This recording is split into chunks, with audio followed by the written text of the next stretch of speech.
sobre lo que Aaron planteaba. En primer lugar, yo tengo mucha gratitud con esta iglesia por soportarme estos años todos. Son 11. 7 años son años de esta oficialización en la ordenación pastoral, ¿no? 7. Yo estoy acá há casi 2 años con mi familia. Yo, la Odisea, y bueno, allá en Nicolás después se agregó Andrés al combo, pero son casi 12 años que estamos juntos, ¿no? En 2016 nos tocó oficializar la ordenación pastoral en la iglesia. Ya veníamos cumpliendo esta función, bien y mal, las dos partes juntas. Y en este tiempo se ha desarrollado una relación, ¿tá? Hay mucha gente que ha pasado, se ha ido, varios que han llegado y se han quedado, y la iglesia nos ha hecho crecer, a mí en el ministerio y a nosotros como familia, y de alguna manera hemos aportado, por la gracia del Señor, algo a la iglesia y no tengo duda. Yo tengo un versículo que me da el norte ministerial, que es Efesios capítulo 4, a partir del versículo 11. Esto me ayuda a estar plantado, no vivir por la demanda de la iglesia y tampoco evadir de la responsabilidad mía como pastores. Allí Pablo dijo que Dios dio pastores, entre otras cosas, pero pastores en la iglesia para preparar el cuerpo de Cristo para la obra del ministerio. Yo estoy plantado ahí hace bastante tiempo en eso, con todos los errores que voy cometiendo y los aciertos que por la gracia del Señor uno va teniendo, pero estoy plantado en eso. Como pastor en una congregación local, yo tengo la responsabilidad de preparar el cuerpo de Cristo por medio de la predicación de la palabra, por medio de la oración por el cuerpo de Cristo, por medio del incentivo, del desarrollo de la comunión, preparar el cuerpo de Cristo para la obra del ministerio. Y ahí tenemos 2 dimensiones. La obra del ministerio es algo que hace la iglesia. La obra del ministerio no es una obra de un individuo o de un cuerpo de individuos, es decir, un cuerpo pastoral, una junta pastoral. La obra del ministerio la hace la iglesia. Aquellos a quien Dios pone con funciones y roles específicos de pastoreo en la iglesia son los que preparan la iglesia para la obra del ministerio. Entonces, para no irme tanto para la derecha o para la izquierda, para buscar un equilibrio, yo busco desarrollar eso, preparar la iglesia para la obra del ministerio. No a partir de las demandas de la iglesia y tampoco a partir de lo que yo pienso que es ministerio o de lo que yo pienso que la iglesia necesita como preparación, sino de aquello que Cristo, el Cristo que dijo, yo edificaré mi iglesia, dejó también lo que necesitamos para que la iglesia sea edificada. Entonces, presentar esto a la iglesia.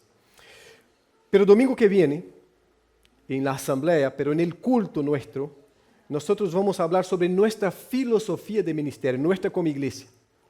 Y ahí sí pretendo exponer, esto ya lo tenía en mente, pretendo exponer con más claridad cómo venimos y por qué estamos trabajando como estamos trabajando y por qué desarrollamos lo que desarrollamos. Y creo que quedará bastante claro para todos los que allí estén y los que vamos a recibir como miembros también, qué es lo que nosotros hacemos y qué es lo que nosotros no hacemos.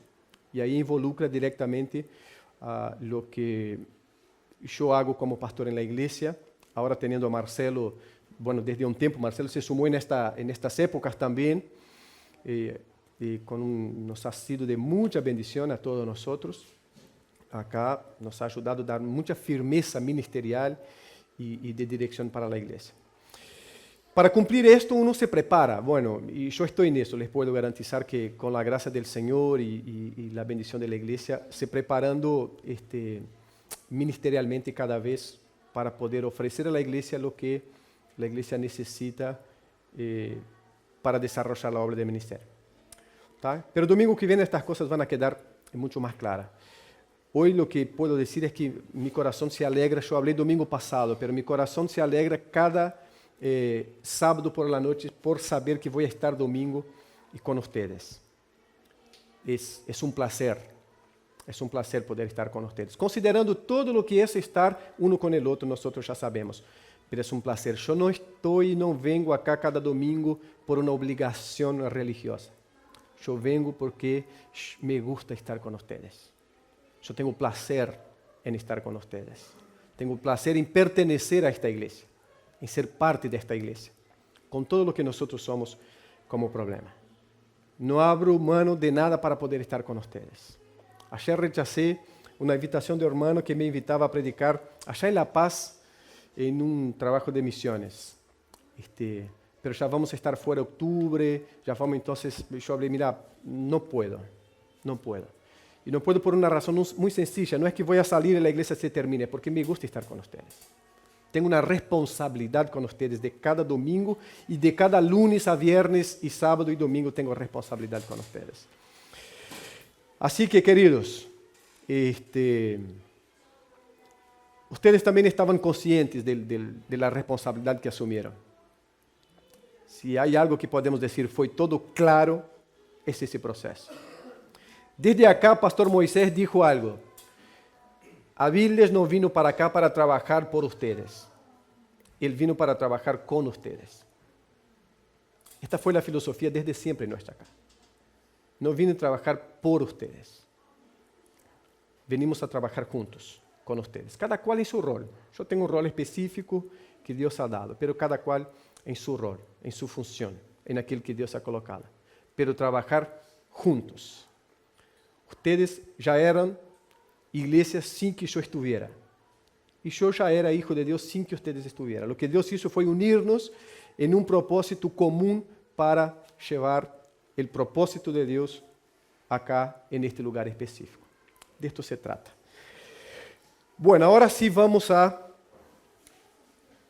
la última parte del capítulo 5 de Hechos de los Apóstoles.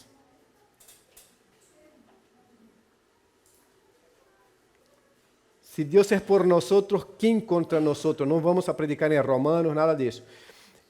Es solo porque lo que venimos viendo en Hechos de los Apóstoles tiene mucho que ver con eso. Si Dios es por nosotros, ¿quién contra nosotros? Pero esta es la parte 2 porque ya usamos este mismo título o el tema para un mensaje hace unos 3 domingos por ahí.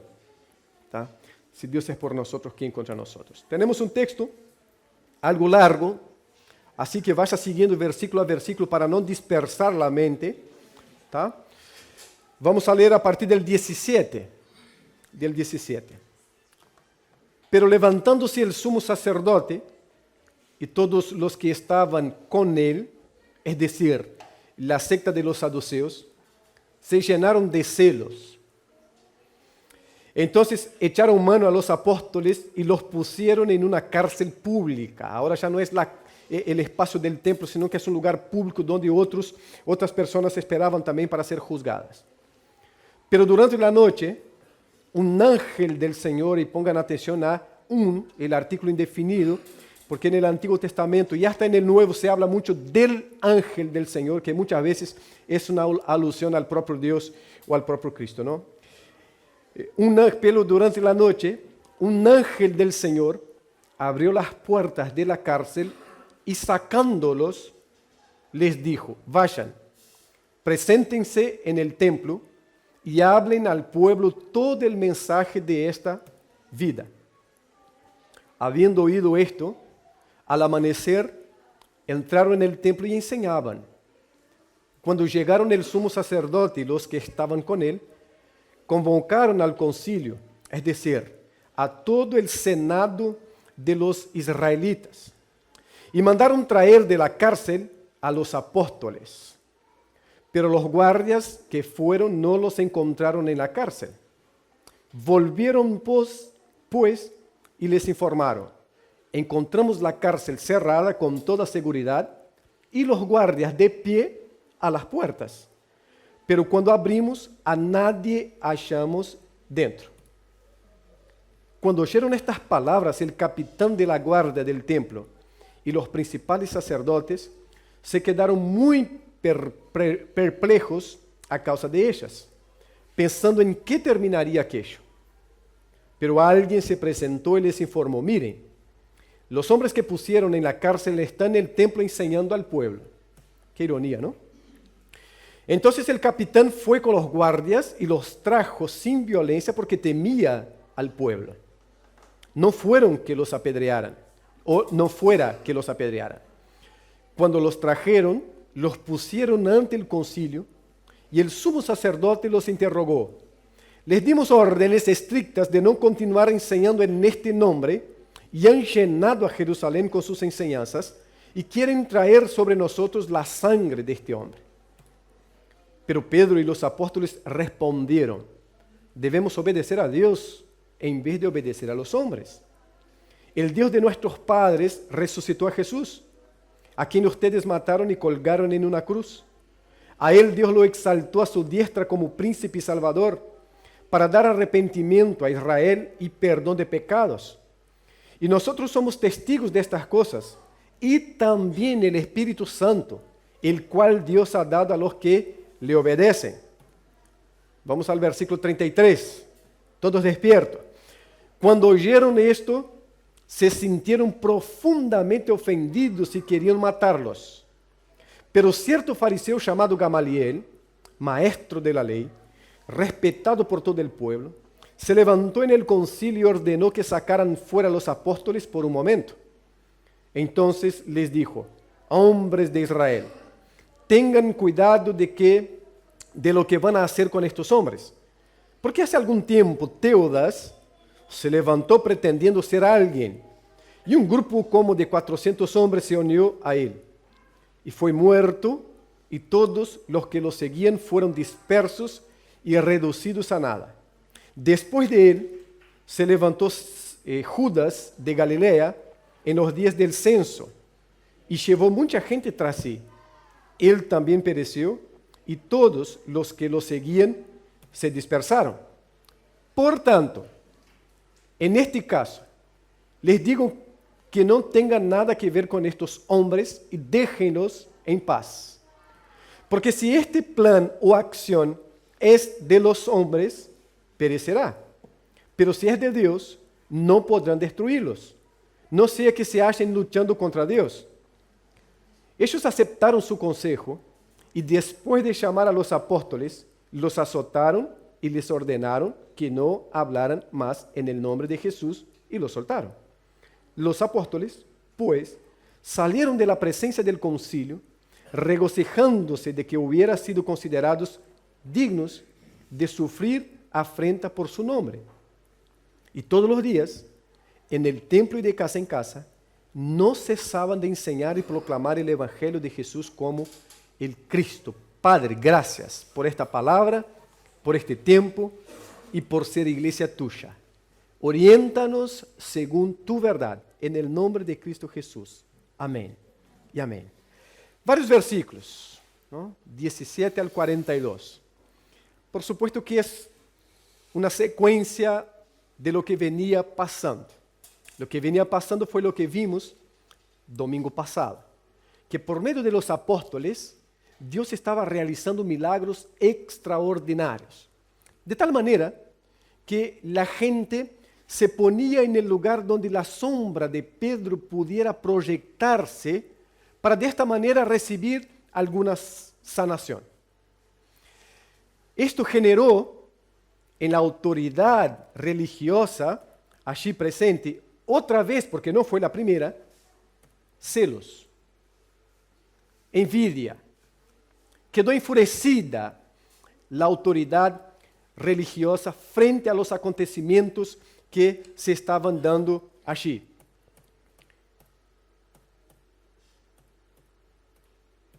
Frente a los acontecimientos que estaban dando allí, que va de los versículos 12 al versículo 16. Nuevamente, vemos la reacción rabiosa, descentralizada de una verdad bíblica de esta autoridad religiosa constituida en el templo. Ellos vieron el milagro del cojo que fue levantado, sanado y entró en el templo adorando al Señor. Por causa de este milagro, llevó a Pedro y a Juan preso. Pedro y Juan, una vez liberados y ya confrontando un orden de este concilio, porque el orden de no predicar ya había sido dado allá atrás, y la contestación de Pedro y Juan fue de que tendrían y que no era justo dejar de obedecer a Dios para obedecer a aquella autoridad. Por esta razón siguieron predicando. Y Dios iba confirmando, porque la iglesia en el capítulo 4 había orado, después de la liberación de Pedro y Juan, había orado para no perder la osadía, para tener fuerza para seguir predicando frente a los ataques y a las retaliaciones de la autoridad religiosa o de cualquier otra. De cualquier otra.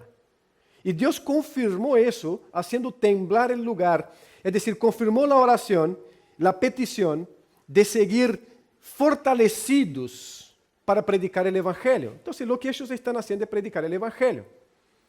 Y frente a los milagros, entonces, la autoridad religiosa, el concilio, el sumo sacerdote más el concilio, que estaban constituidos por 70 más uno, principalmente de los saduceos, que era el grupo religioso poderoso en plata y en mando. Los fariseos eran por el lado de la ley, los saduceos eran por el lado del sacerdocio y del dominio del templo. El templo estaba dominado mayormente por los saduceos, por la secta de los saduceos. Y era un grupo de gente rica, poderosa, que dominaba ese aspecto en el templo. Y el concilio se formaba, el famoso Sanedrín se formaba por 70 y uno más por una cuestión de decisión, cuando se necesitaba. 70 hombres más uno. Y en eso presidía el sumo sacerdote.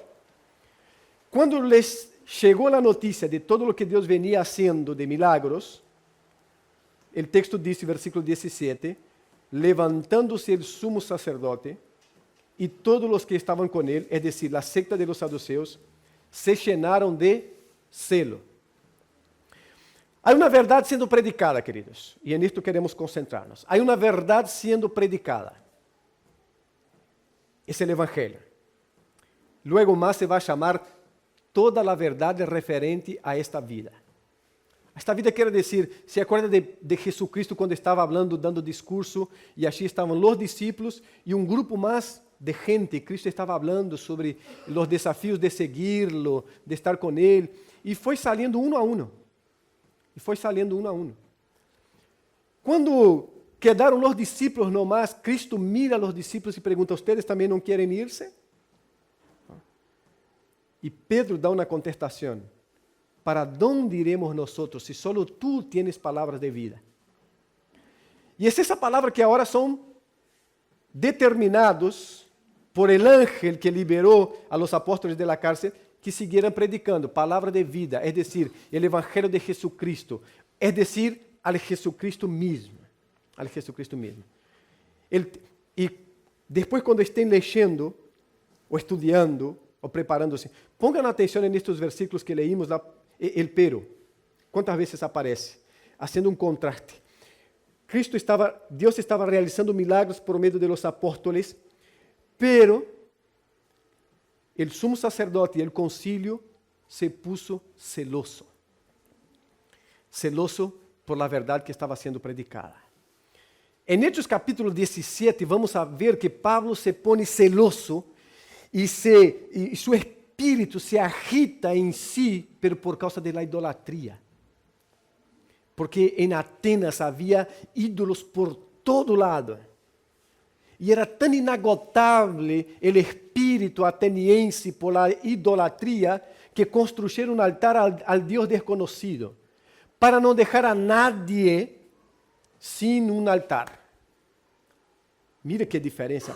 Pablo se pone con el espíritu en sí agitado porque la gente está adorando otros dioses y no al Dios verdadero. El sumo sacerdote y el concilio se pone celoso porque la gente está adorando al Dios verdadero y no a ellos, porque lo que ellos querían era ser obedecidos en todo. Vamos a ver entonces en este texto 4 actitudes frente a la verdad. 4 actitudes frente a la verdad. La primera de ellas es la actitud del sumo sacerdote y del concilio. ¿Y cuál es la actitud? Atacar a la verdad. Intentar eliminar la verdad. Desvirtuar la verdad. Frenar la verdad. Lo que ellos querían era frenar la verdad. Y atacar la verdad. Entonces, levantándose el sumo sacerdote y los saduceos, se llenaron de celos. Y con este celo, con esta desvirtuación de la mente hacia la verdad, ¿qué es lo que ellos hacen? Lo que cualquiera hace cuando está fuera de la verdad. Se pone a trabajar a partir de su propio corazón y a partir de sus propios deseos. Lo que frena nuestra locura es la verdad de Dios. Y siempre y cuando nosotros, fuera de la verdad de Dios, nos ponemos a trabajar, nuestra locura sobresale. Y acá está clarísima, el versículo 18. Entonces echaron mano a los apóstoles y los pusieron en una cárcel pública. ¿Por qué? Porque están predicando la verdad. Y no apenas porque están predicando, porque ellos habían dado un orden expreso: no prediquen más este nombre. Es decir, no hablen más sobre Jesucristo. Y los apóstoles estaban predicando exactamente eso. Porque fue exactamente eso, es decir, predicar a Cristo, que Cristo dejó como orden, como mandamiento, allá en Mateo. Predicar el Evangelio. Y ellos están predicando. Echaron mano y los pusieron en una cárcel pública. Entra otro pero. Pero durante la noche, un ángel del Señor abrió las puertas de la cárcel y sacándolos, les dijo: vayan. ¿Vayan para qué? Vayan lejos, ¿no? Vayan lejos, en un lugar seguro, donde no hay una autoridad religiosa, civil, política, social, que vaya a ser de amenaza para ustedes. No, vayan. Preséntense en el ojo del huracán, porque allí el ojo del huracán, el epicentro de la tormenta era el templo. Y el ángel que aparece dice: vayan, preséntense en el epicentro de la tormenta, en el templo, y hablen al pueblo que no era autovictimarse. Es un peligro para cualquiera, ¿no? Autovictimarse. Hermano, no sabe cómo nosotros sufrimos. No sabe cómo fue difícil. Es casi una manera de decir así: mira, si yo no llego al cielo, ustedes no llegarán nunca, porque no han pasado ni la mitad de lo que yo pasé. Una autocomiseración, una autovictimización tremenda. El ángel dice: no, vayan, se presenten en el templo y hablen al pueblo todo el mensaje de esta vida. Ellos no están siendo perseguidos porque son buenos o porque son malos, o porque ellos están siendo perseguidos por el mensaje de esta vida, es decir, por el Evangelio de Cristo.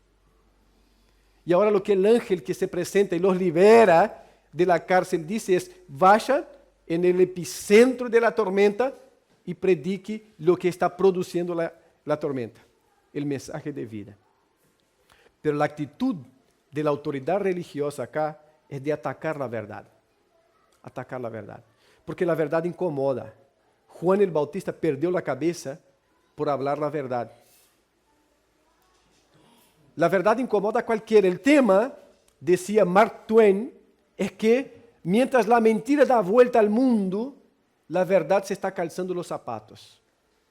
Y vamos a ver esto con Gamaliel, que parece ser el hombre sabio. Pero no, pero todavía vamos despacio. Entonces, la autoridad está atacando la verdad. Y sigue en el versículo 21. Habiendo oído eso, al amanecer entraron en el templo y enseñaban los apóstoles. Enseñaban. Cuando llegara el sumo sacerdote y los que estaban con él, convocaron al concilio. Es decir, a todo el senado de los israelitas. Y mandaron traer de la cárcel a los apóstoles. Qué ironía, los apóstoles están predicando en el templo y el concilio que está atacando la verdad está permitiendo que la verdad corra por el interior del templo y por el patio del templo sin que ellos ni supieran. Entonces dice, vayan allá ahora en la cárcel y traigan a los apóstoles. Y mandaron traer de la cárcel a los apóstoles. Pero los guardias que fueron no los encontraron en la cárcel.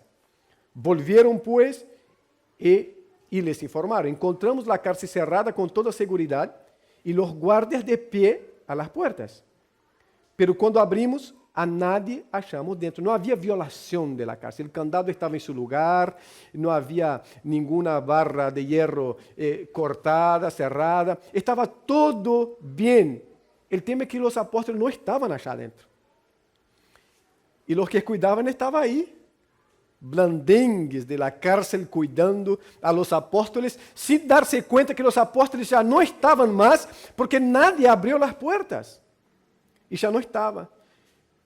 Entonces, cuando abrimos, a nadie achamos dentro.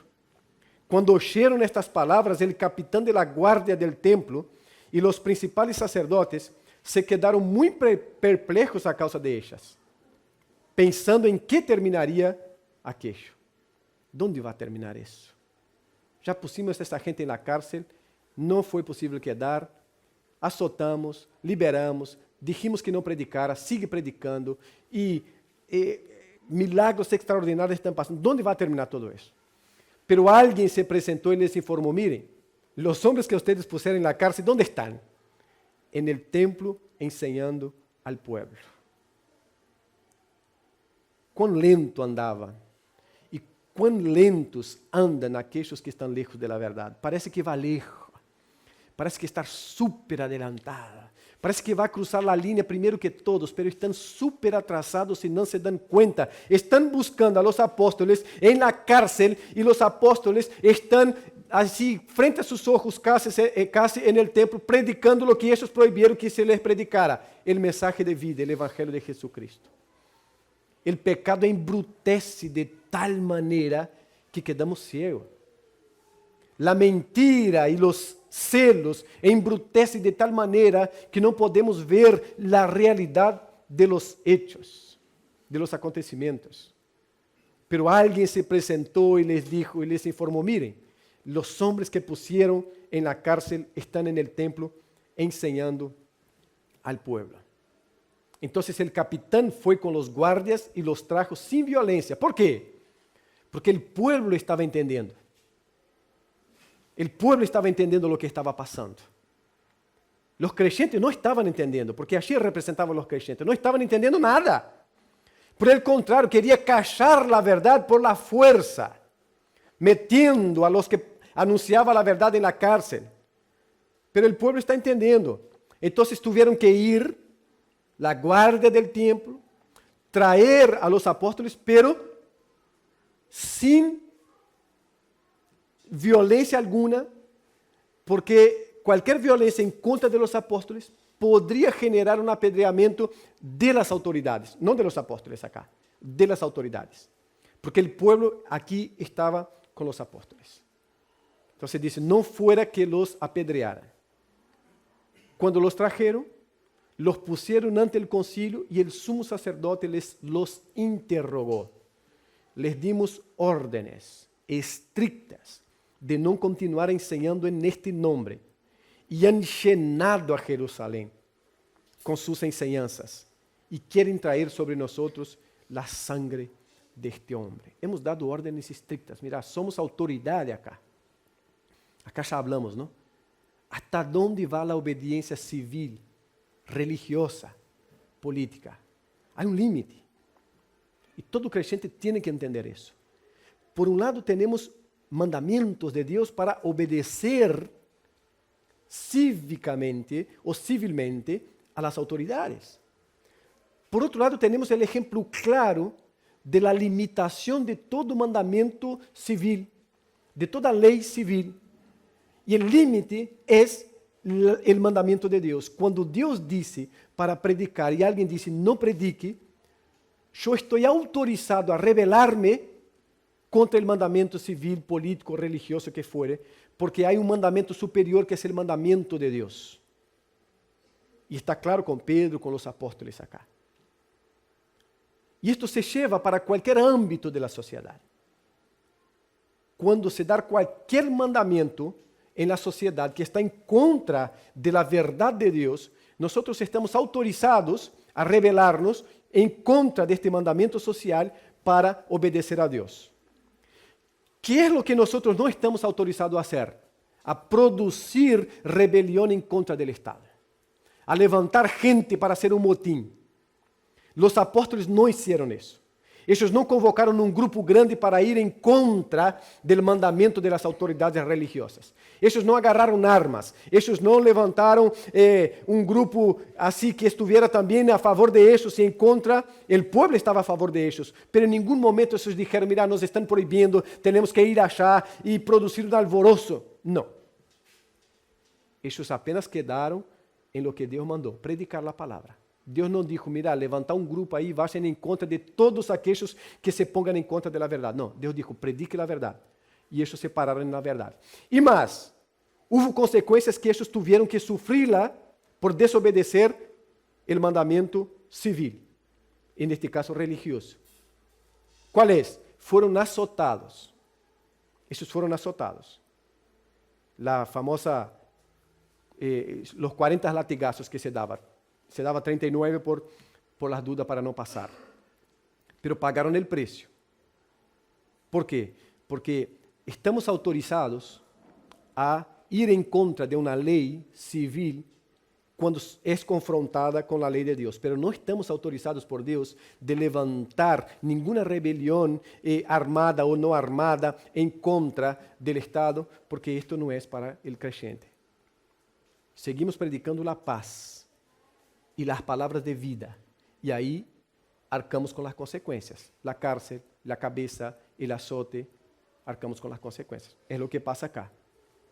Então, eles dizem, mira, demos ordens estrictas de não continuar ensinando neste nome. E han llenado a Jerusalém com suas enseñanças. E não só isso, querem trazer sobre nós a sangre deste homem. Eles se olvidaram que eles mesmos, em la cruz, quando pedia crucifícalo, decía que a sangre de ele caiga sobre nós e nossos filhos.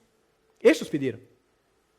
E agora isto les está doliendo en la consciência, e eles dizem, querem trazer sobre nós a sangre deste homem. Não, não é que eles querem. Eles pediram. Ataquem contra da verdade. Pero que hacen os apóstoles? ¿Cuál es la relación de los apóstoles con la verdad? Las autoridades religiosas la atacan y los apóstoles la afirman. Ellos afirman la verdad. Mira la respuesta de Pedro. Y el otro pero, ¿no? Pero Pedro y los apóstoles respondieron, debemos obedecer a Dios en vez de obedecer a los hombres. Y ahí Pedro, que no perdía una oportunidad y que no estaba fuera del centro que era predicar a palavra, aproveita e hace um mini sermão. Uma homilia, diríamos, dentro de uma perspectiva mais católica. Uma homilia, um mini sermão. Ele disse, el Deus de nossos antepassados, ou de nossos padres, ressuscitou a Jesucristo. E mira a contradição interessante. El Deus de nossos padres ressuscitou a Jesucristo. ¿A quem? A quem ustedes mataram e colgaram em uma cruz. A obra de ustedes foi matar a Jesucristo. El Deus de nossos padres, pero acá há muito em juego, porque está falando de Moisés, respetadíssimo por la própria tradição del templo. E lo que Pedro está falando é dizer, mira, el Deus a quem Moisés predicou, ressuscitou el Cristo que ustedes assassinaram. Sacou de la sepultura al Cristo que ustedes mataram. E isto generava uma confrontação muito grande para eles, porque não era qualquer Cristo, era o Cristo que o próprio Moisés havia anunciado como Messias que vendria. Não como Isaías, que é o profeta messiânico, pero o próprio Moisés. Abraão, Isaac, Jacob, os patriarcas. Então Pedro diz, o Deus de nossos padres, e ele não diz o Deus nosso, o Deus de nossos padres, porque os próprios, o sumo sacerdote, todo o concílio del templo, se referiam a esta maneira, a nossos padres. Então, o Deus que ustedes dizem que é o Deus de nossos padres, ressuscitou al Cristo que ustedes mataram. Que lindo mensagem de Pedro. A quem ustedes mataram e colgaram de um madeiro. Outra vez les echem na cara, porque Deuteronômio diz que maldito todo aquele que é colgado en un madero.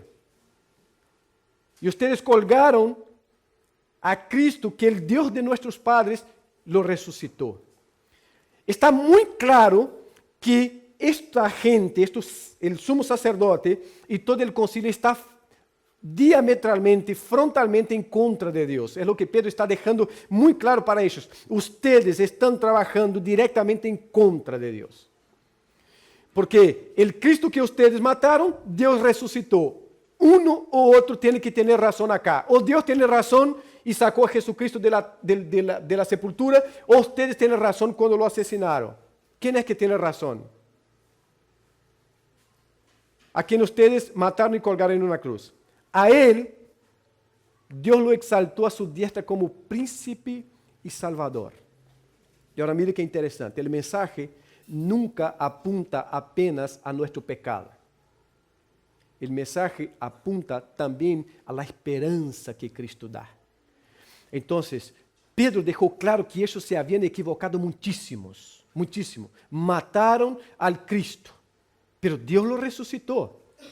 ¿Y resucitó para qué? Para condenarlos. No, mira lo que Pedro dice. A ese, o a él, Dios lo exaltó a su diestra como príncipe y salvador para dar arrepentimiento a Israel y perdón de pecados. El mensaje de vida tiene que ver con vida. Por eso que el ángel libera a Pedro y a Juan de la cárcel y dice, vayan al epicentro de la tormenta y prediquen este mensaje de vida.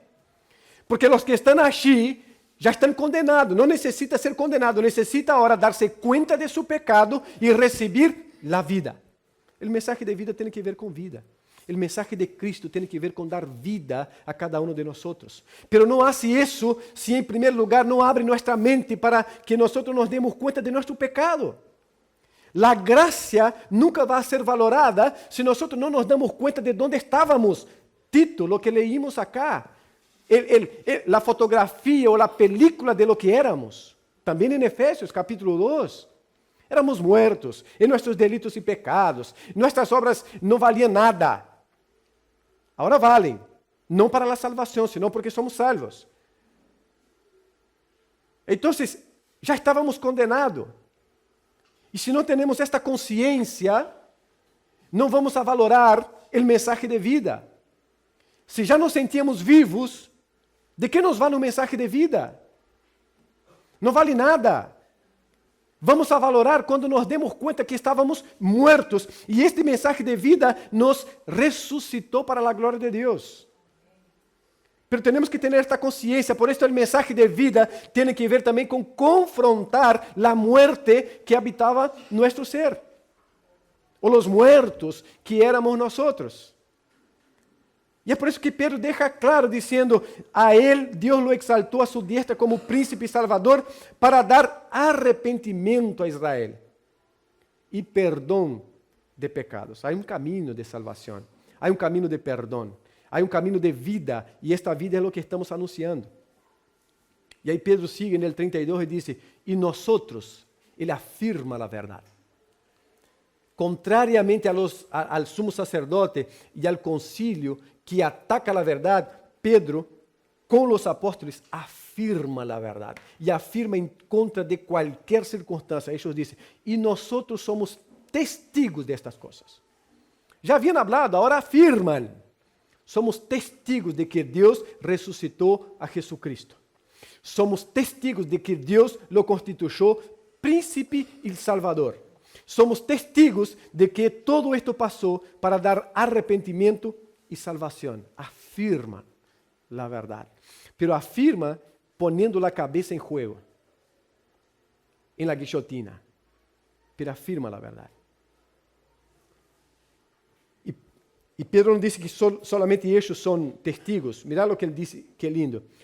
Y nosotros somos testigos de estas cosas y también el Espíritu Santo, el cual Dios ha dado a los que le obedecen. En Juan se dice que el Espíritu es aquel que convence del pecado, de la justicia y del juicio. Siempre que esto pasa, el Espíritu Santo está dando testimonio de la resurrección y vida de Cristo. El Espíritu Santo es testigo también de la resurrección de Cristo. Él no es testigo al mismo nivel del ser humano. Ele não foi à cárcel, não foi azotado, nada acá. Pero ele é testigo à medida que abre os olhos humanos para ver esta realidade, de que o Cristo que foi colgado de um madeiro, passou por la sepultura, não sigue assim, porque Deus lo ressuscitou e lo constituiu príncipe e salvador para arrependimento e salvação. Duas atitudes temos: ataque à verdade e afirmação da verdade. Vamos para uma terceira.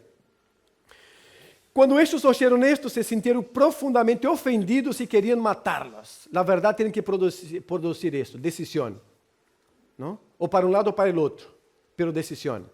En el caso de el concilio, se sintieron ofendidos porque los apóstoles no hicieron caso.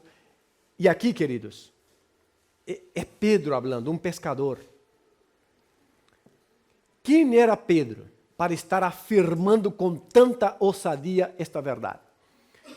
Pero afirmando não em qualquer lugar, senão delante, em frente a toda a autoridade religiosa, onde estavam os capos de la teologia, estava aqui. Os capos, os grados 5 de la teologia estavam todos reunidos aqui.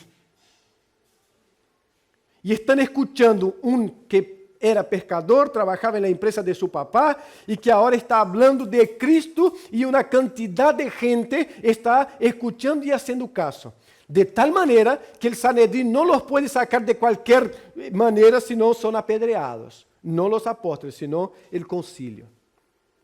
Está siendo confrontado la autoridad religiosa. Porque la autoridad religiosa no está fundamentada en la verdad y Pedro sí. Um ser humano com a verdade é maioria em qualquer lugar, queridos. Um homem, uma mulher com a verdade de Deus é maioria frente a qualquer assembleia, a qualquer autoridade, a qualquer, não importa que, fundamentada na verdade, somos maioria. E é o que está passando com Pedro. De verdade, um pescador em la verdade, dando testemunho de la verdade. E por isso está deixando pegado todo o concílio teológico, os grados 5 de la teologia judia, aqui presente. Pero certo fariseu, e aqui temos a terceira atitude. A primeira, ataque. A segunda, afirmação. A terceira, evasão. Parece que a atitude de Gamaliel é hermosa, a uma primeira vista. Vamos a verla, a partir del 34, não? Pero cierto fariseu chamado Gamaliel, maestro de la ley, respetado por todo el pueblo, se levantó en el concilio y ordenó que sacaran fuera a los apóstoles por un momento. Usted se acuerda de Gamaliel. Foi el discipulador de Pablo, el maestro de Pablo. Era un nieto de Gilel, un otro rabí súper respetado en Israel. Un hombre considerado conciliador, um estadista.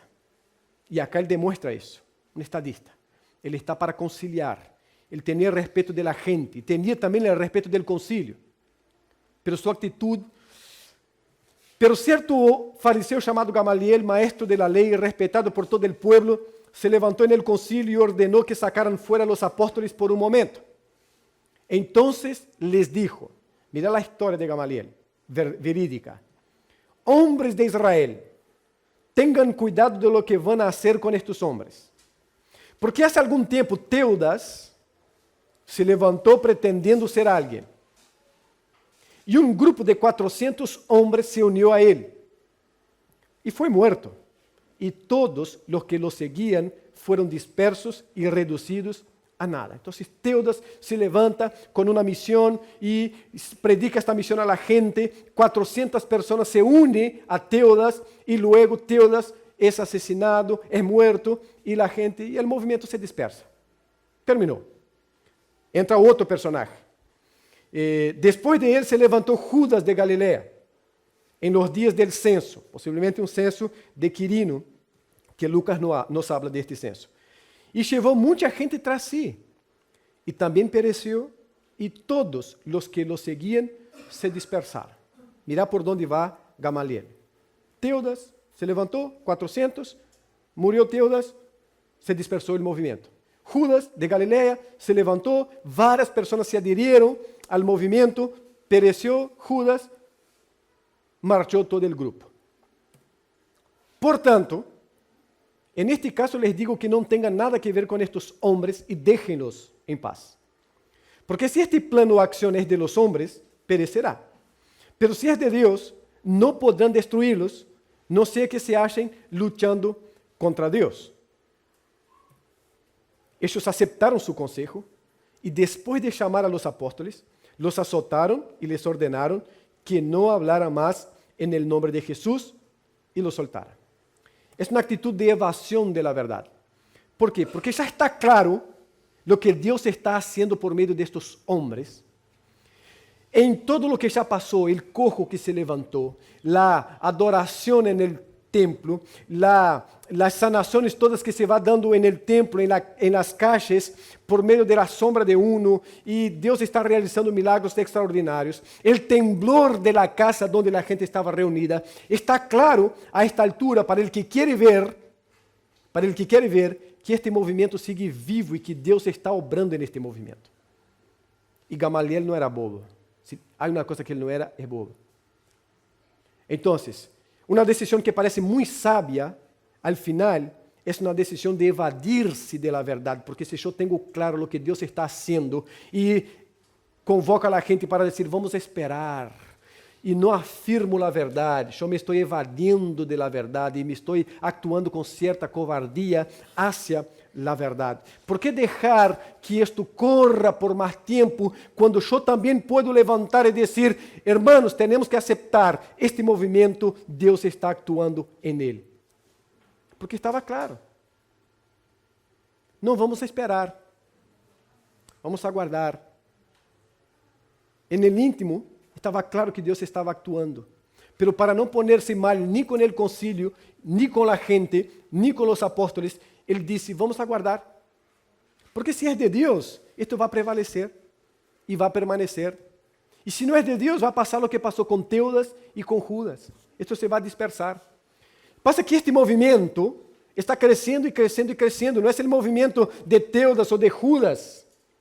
Por el contrário, Jesus já havia padecido e já havia ressuscitado, e o movimento está crescendo e crescendo. E o mensaje, eles mesmos declararam, ha llenado Jerusalém, de tal maneira que eles, del concílio, têm que caminhar tranquilo entre o pueblo, porque qualquer ofensa hacia os apóstoles pode generar um apedreamento de eles, del concílio.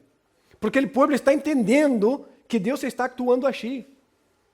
Não com a compreensão toda que deveria, pero por lo menos está vendo os milagres e disse, algo está passando. E Gamaliel disse, vamos esperar.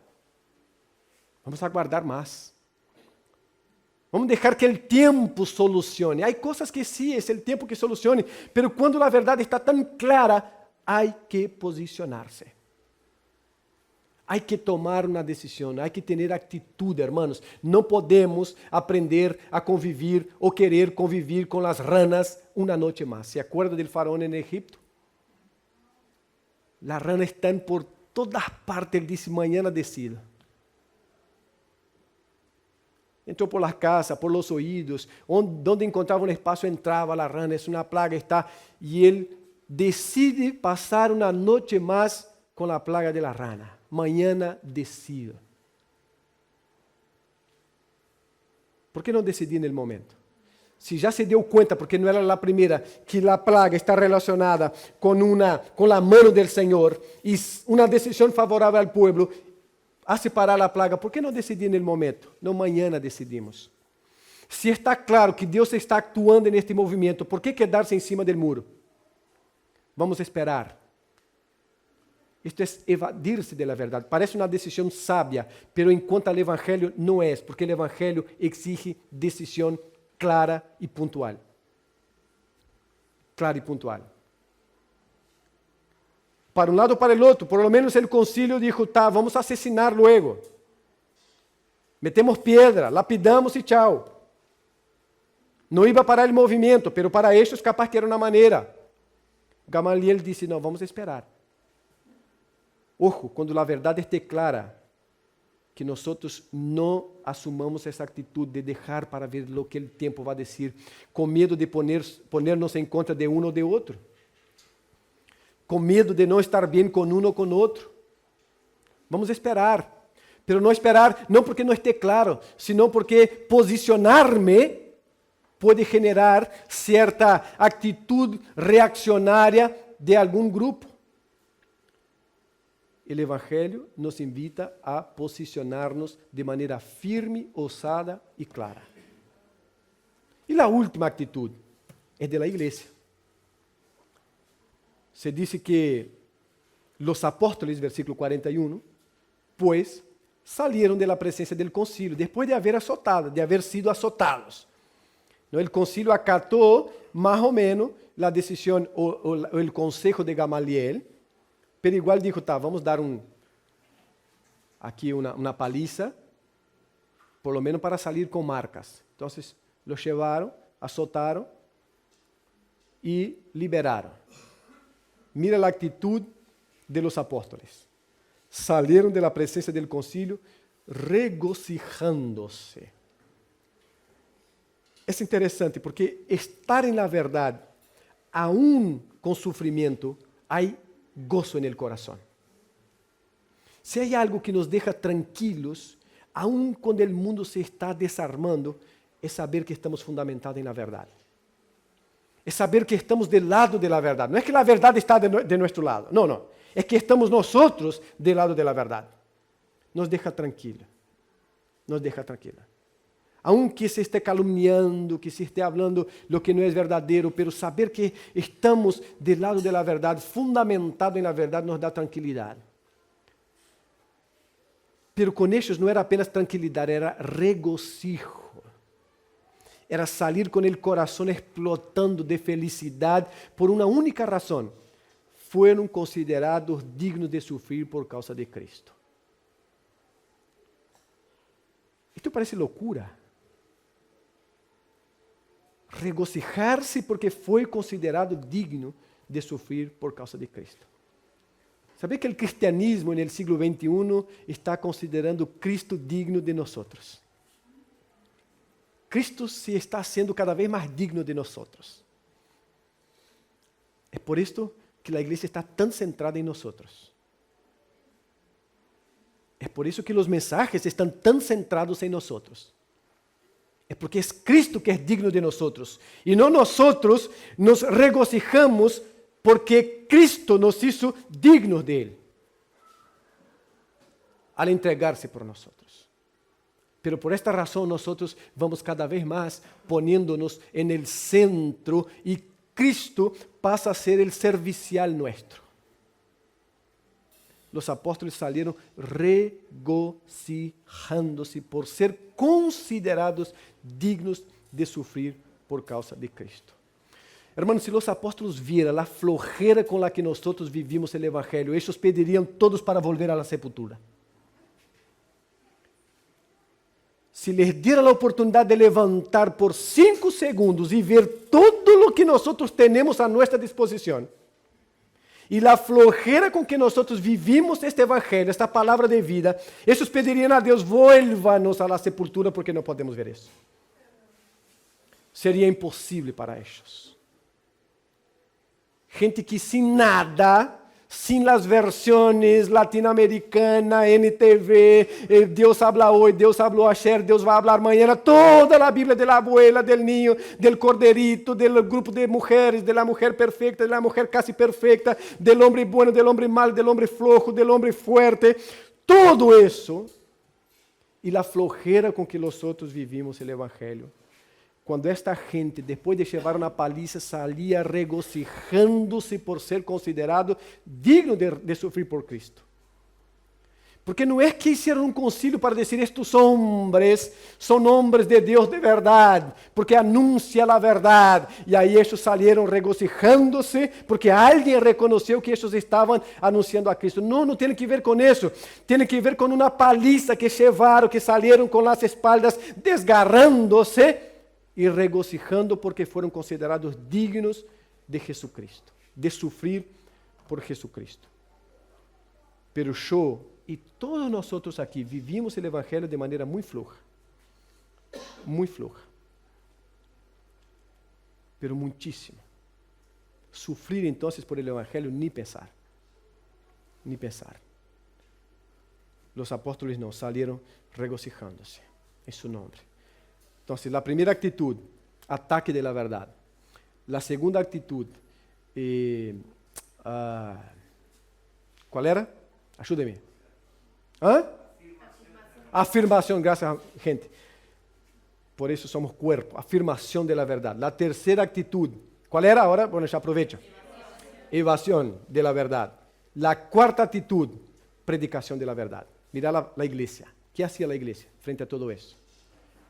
¿Cómo se conducía la iglesia? Versículo 42. Y todos los días, en el templo, el ojo del huracán, el epicentro de la tormenta, y todos los días, en el templo y de casa en casa, no cesaban de qué? De enseñar y proclamar el Evangelio de Jesucristo, de Jesús el Cristo. La actitud de la iglesia. La iglesia podría ocultarse y decir, pai, está brava la cosa, vamos a esperar que pase todo eso, vamos a tranquilizar, hermano, guardar aí tu fé para daqui a rato, e aí um rato la sacamos del bolsillo e salimos esparciendo-la. No. Los apóstoles llegan con las espaldas desgarradas otra vez a la iglesia y dicen, nosotros estamos contentos porque fuimos considerados, identificados con Cristo en su sufrimiento, va a decir Pablo. Identificados con Cristo en su sufrimiento. Esto para nosotros es un honor. Es un honor. La iglesia ve todo eso y dice, y no cesaban de enseñar y proclamar el Evangelio como a Jesús, el Evangelio de Jesús como el Cristo. Predicación de la verdad por la iglesia. Las actitudes que tenemos frente a nosotros cuando tenemos la verdad. Atacarla porque me confrontou. Confrontou. ¿Cuánta gente se va de la iglesia porque fue confrontada por la verdad? No ataca como quisieron atacar, porque el apedreamiento, bueno, acá no funciona muy bien. Apedreamos de otras maneras, ¿no? Con palabras, en fin, otras maneras de apedrear. Pero se va porque foi confrontado com a verdade. Não foi confrontado por el hermano A ou a hermana B, foi confrontado por la verdade. Porque uma coisa é ser confrontada por meus princípios, por minha tradição, por mim não sei o quê. A outra é quando a Bíblia me confronta, ou sou confrontado por la palavra do Senhor. E aí não atacamos, pero nós vamos. Nós vamos. É uma maneira de reaccionar hacia a verdade. Ou hacemos del outro el inimigo porque me habló la verdade. La outra maneira é afirmar la verdade, como os apóstolos disseram, é isso mesmo. É isso mesmo. Não podemos deixar de hablar e predicar, porque o Cristo que ustedes mataram, Deus lo resucitou de los muertos.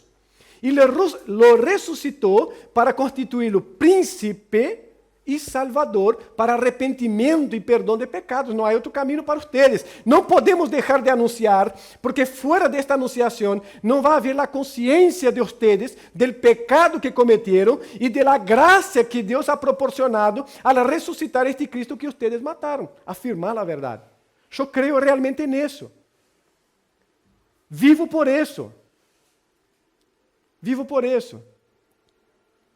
Também podemos evadir-nos da verdade. Não, é verdade, creio que você tem razão, é assim mesmo. Claro que há gente que o melhor é isso mesmo, não? O melhor é isso mesmo, não? Diz, não, tem razão, anda, tem razão. Há meme que diz, como dialogar com a esposa sem pelear, não? Sem pelear. E aí é,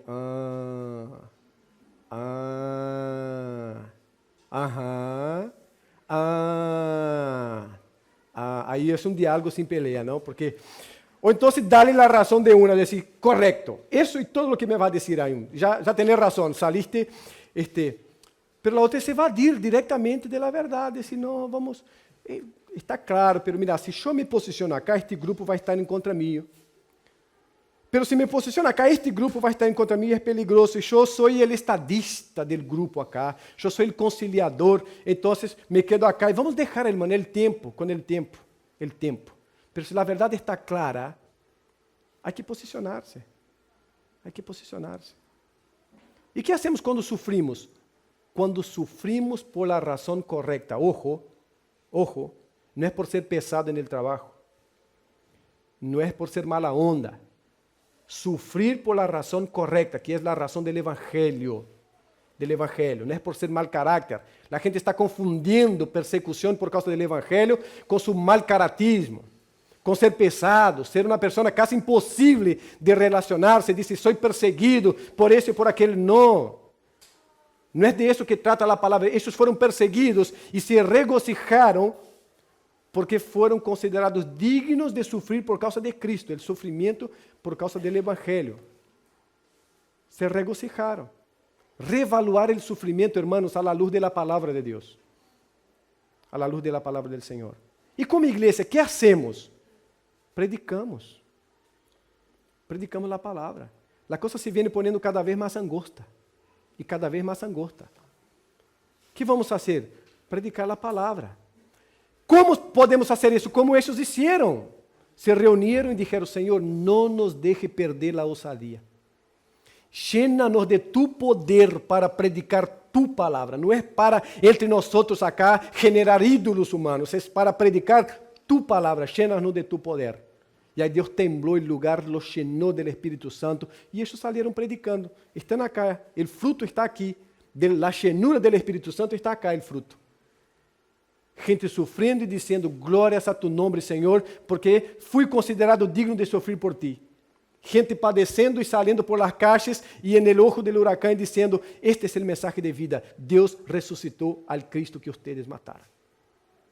Y resucitó para constituirlo príncipe y salvador para arrepentimiento y perdón de pecados. Perdón de pecados. Para terminar, no importa lo que pensemos, el tema es el siguiente. Dios resucitó a Cristo. Y lo resucitó para que nosotros, pecadores, tengamos en Él, en Cristo, y apenas en Cristo, arrepentimiento y perdón de nuestros pecados, para de ahí vivir una vida con Él. No son nuestros pensamientos los que van a determinar lo que Dios hizo. Esto fue lo que Dios hizo. Este es el camino. Sigamos por Él o no. Este es el camino. Amén. Vamos a orar. Pidiendo a Dios osadía, hermanos, para tener discernimiento de la verdad. Una vez teniendo discernimiento de la verdad, no quedar parado encima del muro sin saber para qué lado caer, no, por la verdad, vamos por ella y dejemos que las consecuencias Dios cuida de ellas. Amén. Señor, te damos gracias en esta mañana tan hermosa, en este día donde nos congregamos y nos reunimos, Señor, para adorar a tu nombre, para declarar tu santidad, no hacerte santo, sino que declarar tu santidad, tu grandiosidad, tu amor y tu misericordia. Te alabamos en esta mañana, Señor, por tu palabra, que es viva y eficaz, y que tiene esta capacidad de ir a nuestro más íntimo, Señor, y hacernos discernir lo que está en nuestro interior. Y en esta mañana lo que te pedimos, oh Padre, es que nosotros seamos llenos de tu Espíritu Santo para dar testimonio de esta verdad, de esta palabra de vida. No para generar ídolos entre nosotros, sino, Señor, para ser osados frente a todo y cualquier ataque interno o externo contra tu verdad. Ayúdanos a ser, Señor, gente que se regocija en el sufrimiento cuando este sufrimiento es producido por una identificación nuestra contigo, Señor. En el nombre de Cristo Jesús, oh Padre, ayúdanos a vivir tu verdad. Ayúdanos. No podemos vivirla sin ti, sin tu presencia, sin el testimonio de tu Santo Espíritu en nuestros corazones. Por eso te rogamos, ayúdanos, oh Dios. Ayuda a esta iglesia, Bautista Betel, a cada niño, adolescente, cada adulto, cada mayor y menor. Señor, ayúdanos como iglesia. Y que tu nombre sea glorificado en nuestras vidas siempre, oh Padre, siempre. Señor, darnos una semana bendecida bajo tu gracia, tu misericordia y bajo la unción de tu Santo Espíritu, oh Dios, para vivir con integridad. Señor, para encontrar en ti un lugar de perdón y renovación.